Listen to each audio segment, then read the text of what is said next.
Olá, meus amigos, tudo bem? Estamos aqui mais uma vez para apresentar a vocês as abordagens que vamos fazer nesse curso de formação da competência 3 para o Enem, para a redação do Enem e também, quem sabe até dizer, nesse processo de formação para outras redações de outros vestibulares. O importante é que você entenda que nós estamos nessa interação, nesse processo produtivo para fortalecer o seu trabalho, desenvolver uma produção textual onde ela seja, sem dúvida nenhuma, a melhor. Já sabemos que estamos lidando com um material humano maravilhoso. Vocês, meus caros colegas professores, que estão aí na luta e desenvolvendo o melhor trabalho, nós estamos aqui tentando fortalecer esse trabalho para vocês, para garantir para os nossos alunos realmente um brilhante sucesso nesses vestibulares, nessa produção textual e, como eu sempre estou teimando em dizer em todos os vídeos, para a vida. Porque na competência 3 eu tenho que falar de argumentação. E viver é argumentar, como eu estou também sempre falando isso. É porque isso é importante para passar para os nossos alunos. O nosso aluno precisa de incentivo, inspiração, que essa inspiração é você, pela sua competência, pelo seu bom trabalho. Entenda bem, nós estamos aqui desenvolvendo essa ferramenta para fortalecer essa ideia. E qual é o meu segmento de vídeos agora? É apresentar a vocês os tipos de argumentos. Apresentamos argumentos como argumento histórico. Já apresentamos um vídeo onde apresentamos todos os argumentos. E apresentamos já o argumento histórico. Hoje nós vamos para um tipo de argumento chamado de estatístico. Vamos aqui mostrar a você que argumento seria esse, como você vai colocá-lo e os cuidados que você também tem que ter, né? Porque é assim, vamos falar baixinho. Vamos falar baixinho. A gente sabe muito bem que uma correção de uma redação é um trabalho muito exaustivo. São muitas redações que são mandadas para os corretores e às vezes existem aqueles prazos difíceis para eles apresentarem. Então, às vezes, algumas condições de apresentação de dados que são lembrados pelos nossos alunos, pelos nossos candidatos, às vezes podem não ser muito bem avaliados. E esses dados são ligados à condição estatística. Mas vamos conversar como orientá-los bem, a não colocar nenhum tipo de besteira, a não colocar nenhum tipo de discrepância, coisas absurdas. Então vamos aqui analisar esse tipo, orientar bem os nossos meninos, os nossos alunos e, é claro, ter esse jeitinho que não é malandragem, não é molecagem, é apenas uma forma de dar a eles uma forma de ter mais reforço, de dizer assim, eu posso colocar esse dado e você dizer sim. Dizer com certeza sim, porque você é a inspiração dele. Você vai conduzi-lo, ele a tirar a sua melhor nota. E essa melhor nota pode ser inclusive um mil, que tantos têm conseguido aí batalhar para realmente chegar a esse resultado. Vamos dar uma olhada aqui no nosso tipo de argumento de agora. É o argumento estatístico. Olha o que ele diz. Recebe essa denominação os dados, números, as estatísticas ou valores relacionados ao tema e que podem servir como reforço do ponto de vista definido. Eu defini meu ponto de vista, eu defini minha condição. Eu estou ali querendo falar sobre um determinado tema que está ali nos meus textos motivadores. Eu vou falar sobre deficientes, vou falar sobre idosos, vou falar sobre índios, eu vou falar sobre o quê? Lembre-se sempre, deixa eu te dar essa dica, eu acho que essa dica é legal. Não dê ao seu aluno, ao seu candidato, aquela ideia, vamos acertar o tema. Eu acho que acertar o tema é importante. Treinar um tema, né? Apresentar uma variedade, um leque de informações para acertar o tema é importante. Poxa, é muito melhor você fazer uma redação já tendo treinado algum tema sobre isso. Imagine caia um tema que você nunca tenha treinado durante o ano. Quem sabe ele vai achar isso desafiador. Mas se ele fez um tema, ou se cai um tema que ele já testou um pouco durante o ano, poxa, para ele vai ser mais tranquilo, mais relaxante, quem sabe dizer assim. Mas a ideia é não se preocupar com o tema, é se preocupar com o que vem a existir de solução para esse tema. Lembre-se, eu coloquei para você uma ideia de soluções. As soluções estão relacionadas a parcerias. A parceria com o Estado, a parceria com a escola, a parceria com a mídia, que é a informação. Então, nesse caso, motive-os a ter ainda essa ideia. E com essa ideia, sem dúvida nenhuma, ele vai tirar a melhor nota. A questão da estatística é para reforçar esse ponto de vista. Ele viu o tema, está ali a tese, está ali o texto motivador. Aquele texto motivador não pode ser copiado, correto? Mas, ao mesmo tempo, eu posso tirar algumas fontes para representar melhor o meu ponto de vista. Vou fortalecer meu ponto de vista nesse momento. Isso é importante demais. A ideia é de que esse texto motivador lhe dê algumas impressões para você sair do zero, caso, em alguns desses casos, você não compreenda bem o tema. Então, leia-os bem, oriente-os a ler-os bem. Nada de pressa. Você tem quantas horas de prova? Você, para a redação, tem 1 hora a mais diante de outras provas. Então, faça isso, motive ele a fazer isso, analisar este tema e, quem sabe, para dar uma robustez maior a este desenvolvimento, essa produção textual, a utilização disso. Observe a dica. Você, para desenvolver essa aplicação desse estilo, desse tipo de argumento, tem que ter, inicialmente, uma ideia de estrutura. Você vai estruturar. Por isso até lhe dou uma outra dica. Essa dica não é para minha competência, essa dica não deve ser, quem sabe, observada com tantos detalhes, mas é uma boa dica. Observe bem como tratar o rascunho. O rascunho não é só um pedaço de papel que você pode escrever um bocado de coisa e na hora de passar a limpo você mude tudo. Quem sabe faça um treinamento com o seu aluno sobre o rascunho. E aí, neste rascunho, ele já vê a estrutura que ele tem que montar. Como ele vai desenvolver os seus argumentos já nesse rascunho. Ele vai confrontar, ele vai exemplificar, o que ele vai fazer? Ele vai criar uma questão consensual, o que ele vai fazer? Então, nesse caso, ele tem que desenvolver a estrutura. Ao desenvolver a estrutura, ao conseguir ter realmente um caminhar para isso, a desenvolver essas ideias, ele vai começar a desenvolver também o quê? Os dados, as estatísticas, que podem ser importantes. Ele pode comprovar alguma coisa do tipo que o Brasil precise, sem dúvida nenhuma, de um plano de mobilidade urbana melhor, porque, infelizmente, as pessoas estão chegando mais constantemente atrasadas no seu trabalho, estão sofrendo, portanto, essa questão de demissão por conta disso. Eu estou colocando uma coisa meio absurda, mas você está entendendo o que acontece? Vamos lá, eu estou falando sobre desemprego. Esse desemprego pode ser relacionado a isso. É uma questão, vamos dizer, trabalhista, pode estar relacionada a isso. E ele, entendendo esse tipo de evento estatístico, ele pode reforçar esse ponto de vista. Geralmente a fonte vem de onde? De um site? Quem sabe, né? Eu acho que uma estatística muito mais considerável vem do Instituto Brasileiro de Geografia e Estatística, o IBGE. Que, por sinal, eu aprendi, porque, é claro, para estar aqui, eu estudei como você a redação, eu aprendi que determinadas siglas, às vezes, não precisam ser esclarecidas, porque elas já são muito conhecidas. Por exemplo, ONU, Organização das Nações Unidas, é muito conhecida, IBGE é muito conhecida. Mas, por exemplo, quando você fala da Companhia de Água daquele estado, eu não sei se vai se chamar CAGE alguma coisa. Porque a Companhia de Água do Estado do Ceará, por exemplo, chama-se CAGES, né? E aí é bom fazer, portanto, o esclarecimento para que seu corretor, que não se sabe de onde vem, ele faça a sua análise mais aprimorada. Então, nesse caso, os bons níveis de estatística virão desse instituto. E, é claro, você não precisa lá ficar, sem dúvida nenhuma, decorando algumas coisas. Como eu disse em vídeos anteriores, que tal fazer a história da modelagem? O que seria essa modelagem? Fazer algumas abordagens estatísticas dizendo assim: em tempos anteriores aconteceram mais acidentes do que hoje em dia. Será? Será que aconteceu? Por exemplo, vamos falar de criminalidade. A criminalidade no estado do Ceará até 2018 eram tantos milhares de pessoas. Agora são só 100 pessoas. Tá? Você sabe esses números? 2018 foi 5 mil. Esse ano de 2019 está sendo só 100. Você sabe esse número precisamente? Não sabe? Então como é que tu vai passar para o teu aluno? Então é bom dar essa dica para ele. Pelo menos coloque assim: no ano passado era maior o número de homicídios, de assassinatos do que hoje em dia é averiguado no ano de 2019.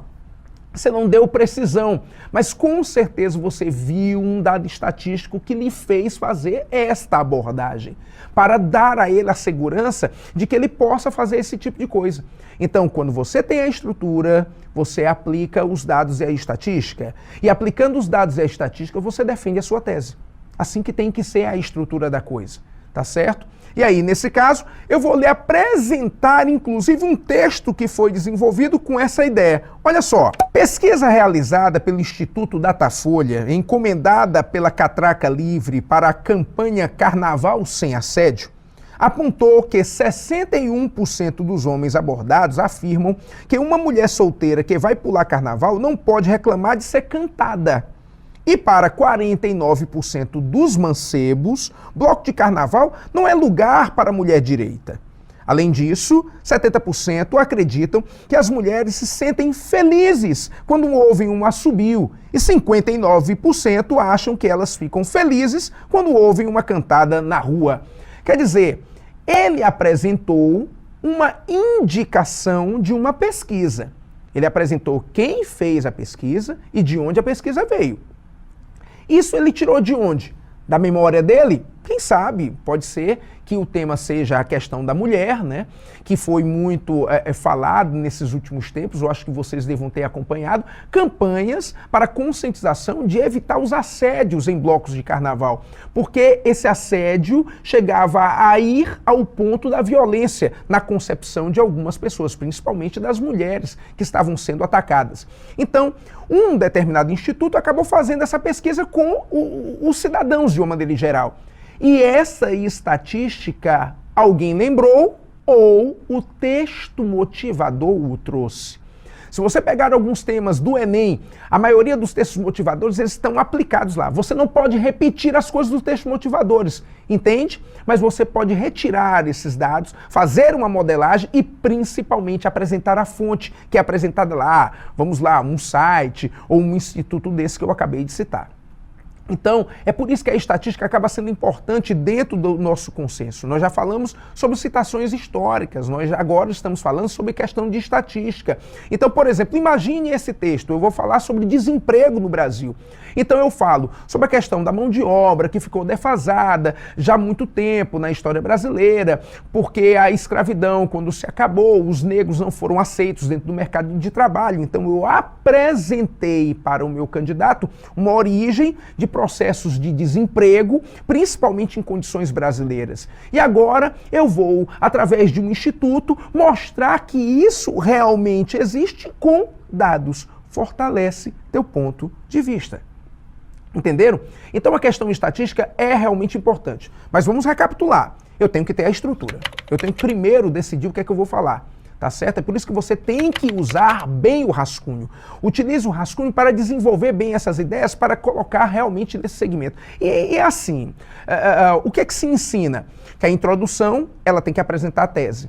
Que o conteúdo ali, o desenvolvimento tem que apresentar o argumento e a conclusão tem que ter a intervenção. Não é isso? Sem dúvida nenhuma tem que ser assim. Mas enquanto você estiver fazendo ali o seu rascunho, você pode ali fazer algumas colocações, desenvolver algumas colocações para ajeitar essa estrutura. Não estou pedindo, não estou dando como dica principal você dizer assim, o rascunho é qualquer coisa. Pelo contrário, o rascunho tem que ter atenção, tem que ter cuidado a ele. Mas ele ainda não é a sua redação definitiva. Podemos cometer alguns deslizes ali e informar isso para os nossos candidatos. Mas quando se tratar dos dados estatísticos, tem que existir, sem dúvida nenhuma, aquela verdade. Tem que existir aquela fonte. Não pode ser segundo o professor. Entenderam? Que no caso, esse professor que eu indique seria um professor que falou em sala de aula, apresentou em sala de aula algum detalhe que você não viu averiguado. Entenderam? Segundo o professor de Sociologia da Universidade de São Paulo, através de uma pesquisa, aí sim é realmente um dado comprovado que você vai passar para o seu aluno. Entenderam? Então a questão da estatística é fundamental, ou melhor dizer, é importante, se torna fundamental para defender o ponto de vista, fortalece aquele texto e aí mostra para os corretores que vão analisar aquela redação que ele está muito ciente daquele tema, tá? Uma outra dica, os textos motivadores, eles realmente trazem muitas informações e essas informações devem ser realmente modeladas, não devem ser realmente copiadas, como eu acabei de falar, mas acredite, a ideia apresentada ali pode também não ser utilizada. A utilização de questões estatísticas, a condição de questões estatísticas, ela é uma situação, vamos dizer assim, opcional. O que nós estamos falando aqui, realmente, é apresentar inúmeras condições, inúmeras situações apresentadas a você de quê? De que tipos de processos, até mesmo de abordagens na redação, possam ser usados. Então, vamos lá, no desenvolvimento, apresentar aquele dado, apresentar aquela circunstância é importante demais. Eu apresentei aqui um caso, por exemplo, dos assédios no carnaval. Você pode falar a questão do desemprego, outro tema que está muito em voga, que quem sabe pode ser analisado, é saúde pública, né? Está se falando muito, por exemplo, da aversão que algumas pessoas estão tendo em se vacinar. E a vacinação não sendo rigorosamente aplicada, desenvolvida, até para o governo bater suas metas, acaba provocando inúmeros casos daquele tipo de doença. Aquela doença aumentando, sem dúvida nenhuma, o processo realmente de saúde pública vai ficar danificado. Então, entenderam? Quem sabe usar um dado estatístico antes dessa ideia que o povo estava tendo, que as pessoas estavam tendo de se vacinar, né? E depois, as pessoas estão se vacinando menos, então a estatística vai ser o quê? A estatística vai ser muito ligada a essa condição, a essa situação ligada a quê? Ao aumento daquele tipo de doença, ao aumento daquele tipo de problemática. E aí o Estado vai ter que gastar mais dinheiro. O Estado gastando mais dinheiro, mais impostos. E aí o problema está feito. Quem sabe a solução qual será? Mais medidas informativas. A medida tem que ser realmente mais intensa. Notaram, às vezes, com um tipo de argumento que você pode utilizar, você vai ver o tipo de solução também que você vai usar. Então, se eu estou usando principalmente esses dados estatísticos, eu vou conseguir ter uma solução até um pouco melhor. E geralmente essa solução vai ser o quê? Vai ser exatamente essa mídia, esta informação, conscientizar. Mais uma vez falando sobre a questão da vacinação. Como era legal, quem sabe você possa pensar diferente, mas como era legal ver a campanha do Zé Gotinha, garoto propaganda para a vacinação das crianças, animava as mesmas, até o ponto que elas viam que ia ser vacinada. Mas até aí a gente deixa para lá. A ideia é você, portanto, entender que ter aquela consciência, ter aquela informação, notificava os pais, principalmente alguns que não tinham tanto acesso às informações como deveriam ter, né? São as áreas de vulnerabilidade. Então, ter esses dados estatísticos pode ser a influência que você precisa para conseguir ter as soluções. Então, nesse caso, pense nisso. Pense em desenvolver a eles esses tipos de dados, essas análises de dados. Agora, é claro, de confiança. A internet, muito se fala hoje em dia das chamadas fake news. Tem muita notícia falsa. Então, quem sabe faça uma triagem de sites. Quem sabe faça uma triagem até mesmo de informação. E uma dica boa, quem sabe vá para o lado tradicional da informação. Você já leu um jornal impresso hoje? Possivelmente você está dizendo para mim que não. Por quê? Porque ler um jornal impresso é coisa, quem sabe, de gente idosa. Já ouviram falar que o cara que coloca o jornal embaixo do braço envelhece 10 anos? Pois é, né? Mas o jornal, ele tem sua credibilidade. Aquele jornal impresso ou aquele jornal televisionado, ele tem sua credibilidade. Ele não quer se arriscar a dar uma informação que não seja devidamente comprovado. Então, quem sabe incentivar para conseguir esses dados, a lição para o aluno seria o quê? Volte ao passado, faça exatamente algumas abordagens tradicionais, que os sites sejam utilizados, a rapidez da internet é importante, mas quem sabe as condições ainda tradicionais da informação possam ser as melhores para eu ter os dados mais precisos. E com isso, é claro, ter a redação mais perfeita. Ter o meu 1000. Vem, milzão! É assim que você deve falar para o seu aluno, para conseguir ele se incentivar ainda mais. E é claro, ter esse momento, essa condição, inclusive, de leituras, de abordagens que são feitas com esses materiais. Então fica a dica. Examinar a estrutura, aplicar os dados e as estatísticas e, principalmente, desenvolver bem a sua tese. Com isso, você vai fortalecer seu ponto de vista. Com isso, você vai conseguir desenvolver essa condição de que o ponto de vista está realmente aprimorado e a sua solução ficará realmente a melhor. Então, faça isso. Incentive seu aluno a fazer esse tipo de argumento ou análise para conseguir, sem dúvida nenhuma, ele ter a melhor nota e o melhor resultado. E é claro, você fará parte disso de uma maneira muito crucial. Incentive, faça com que ele realmente faça isso e produza. Tem que treinar, tem que treinar, tem que treinar. Até a próxima!